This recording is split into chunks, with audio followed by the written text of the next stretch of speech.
Iran যুদ্ধের ফলে যুক্তরাষ্ট্রের অভ্যন্তরীণ বাজারে ব্যাপক প্রভাব পড়েছে। বিশেষ করে জ্বালানি তেলের সরবরাহ কমে গেছে, ফলে দাম আকাশচুম্বী। মঙ্গলবার যুক্তরাষ্ট্রে প্রতি গ্যালন জ্বালানি তেলের দাম বেড়ে $4 পৌঁছেছে, কোথাও কোথাও তার চেয়েও বেশি। কোভিড মহামারী ও রাশিয়া ইউক্রেন যুদ্ধের পর এটি যুক্তরাষ্ট্রের বাজারে জ্বালানির সর্বোচ্চ মূল্য।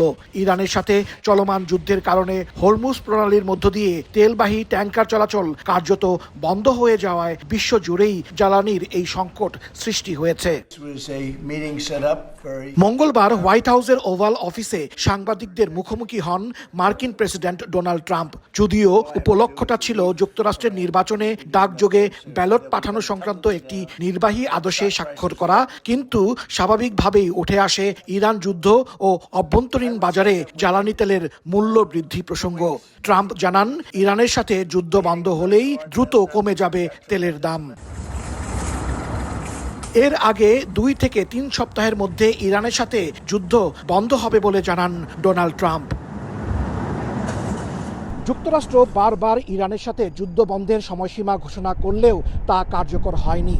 বিশ্লেষকরা বলছেন, মার্কিন প্রেসিডেন্টের এই নতুন সময়সীমা কবে এবং কিভাবে কার্যকর হয় তা দেখার জন্য এখন অপেক্ষা করা ছাড়া আর কোনো গত্যন্তর নেই। হাসানুজ্জামান সাকি, সময় সংবাদ, যুক্তরাষ্ট্র।